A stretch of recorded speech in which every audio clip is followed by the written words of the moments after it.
Saya sakit sejak tahun 2016 sampai sekarang belum sembuh sempurna. Suami saya sejak saya sakit tidak mau tidur bersama saya.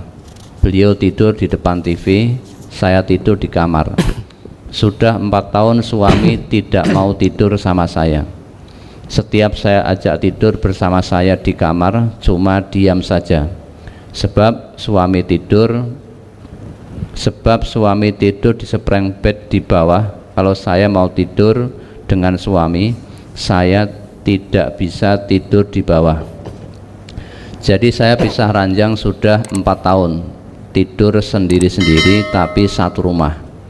Suami sejak sebelum bulan puasa tidak memberi nafkah batin kepada saya. Setiap saya ajak, monggo sodakoh pak, kalau malam dia berkata megah lek adus, dia bilang begitu.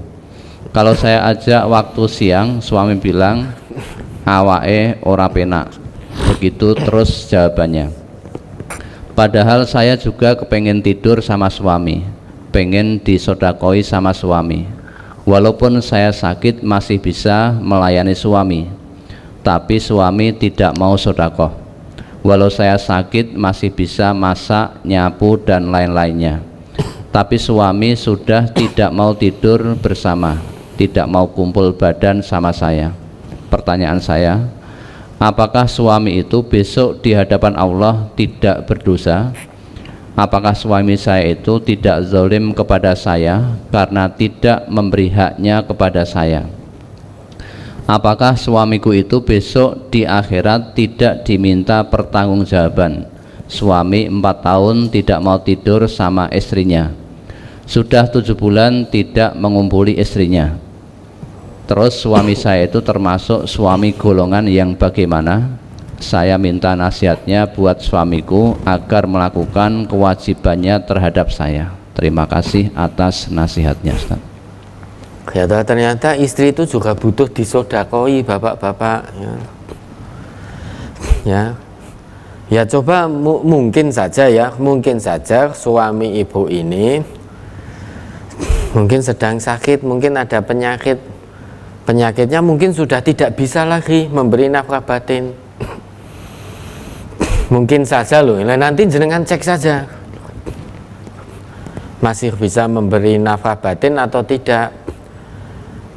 Jangan-jangan sudah tidak ada kemampuan untuk itu.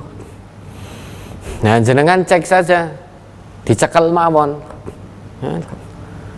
kira-kira masih bisa atau tidak,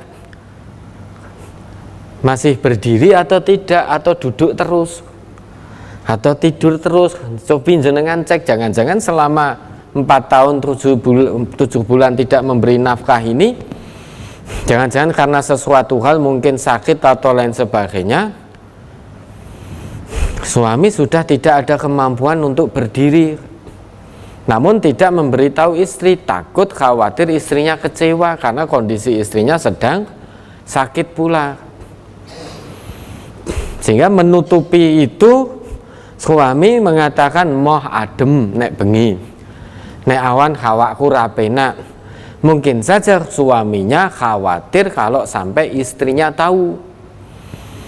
Kalau tahu nanti tidak nambah beban pikiran istri sehingga sakitnya istri tidak sembuh-sembuh. Coba panjenengan cek saja apakah itu bisa berdiri atau tidak. Nah, kalau memang keadaannya demikian, berarti suami tidak berdosa kalau keadaannya demikian. Namun harus ada langkah berikutnya, diperiksakan, mudah-mudahan bisa sembuh. Likul lidain dawaun, setiap penyakit ada obatnya. Namun kalau setelah jenengan cek ternyata bisa, masih berdiri, begitu gagahnya,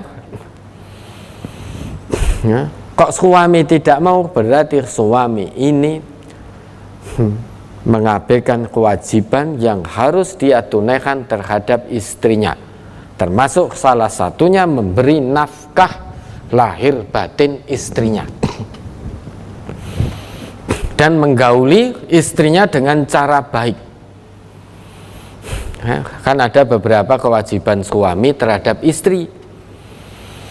Pertama, membimbing istri, mengarahkan istri ke jalan yang benar, jalan yang Allah ridhoi. Baik perbuatan, sikap, tutur katanya, istri diarahkan untuk senantiasa berjalan di atas petunjuk Allah dan tuntunan Rasulullah, baik secara perilaku maupun ucapan maupun sikap. Kemudian kewajiban yang lain, memberi nafkah lahir dan juga nafkah batin. Tidak boleh suami meninggalkan nafkah lahir dan batin tanpa alasan yang dibenarkan oleh syariat. Nafkah lahir terpenuhi, nafkah batinnya juga harus dilaksanakan karena itu kewajiban suami terhadap istri. Kalau sampai itu diabaikan, padahal istrinya butuh, minta disedekoi, suaminya mampu, namun suaminya hanya rasa malas dan lain sebagainya, maka di hadapan Allah kewajibannya juga akan dihisab oleh Allah, termasuk suami yang berdosa karena melupakan kewajiban, salah satu kewajibannya terhadap istri, yang mana kewajiban suami itu adalah hak istri, kewajiban istri adalah hak suami. Salah satu kewajiban suami memberi nafkah batin. Nafkah batin ini menjadi hak istri dan menjadi kewajiban suami. Begitu pula sebaliknya. Maka harus dipenuhi.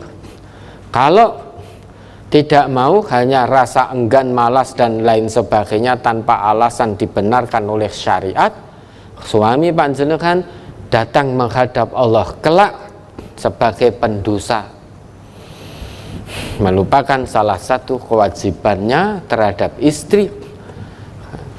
Dalam hal ini nafkah batin, istrinya sudah sangat baik, meski sakit, dalam kondisi sakit menaun, tapi berusaha tetap melayani suami dzahiron wa batinan, termasuk istri dalam keadaan sakit masih perlu butuh sedekah batin juga. Nah, ini suami harus memenuhi kalau punya kemampuan. Ya, kalau ada kemampuan, kalau tidak, ya, tidak dibenarkan syariat, dosa itu. Meninggalkan dunia yang fana dalam keadaan berdosa. Ya, maka ini yang mana dulu sebabnya? Maka bisa dicek, monggo. Panjenengan yang boleh ngecek, yang lain tidak boleh. Monggo silahkan dicek, diketahui keadaan suami. Jangan-jangan sakit dalam arti tidak bisa berdiri. Ya, namun saking sayangnya suami ke istri, suami tidak memberitahu karena khawatir istri sakitnya tidak kunjung sembuh. Mungkin maksud suami, kok nek sakit fisik istrinya sudah sembuh, mau diberitahu. Namun kalau bukan itu sebabnya, hanya karena alasan tadi, adem, males, pegel-pegel dan lain sebagainya, suami panjenengan dosa di hadapan Allah, datang sebagai pendosa. Ya, mudah-mudahan ya Allah jadikan keluarga panjenengan sakinah, mawaddah, warahmah betul. Suami dimampukan oleh Allah memberikan nafkah lahir maupun batin. Ya, ada lagi?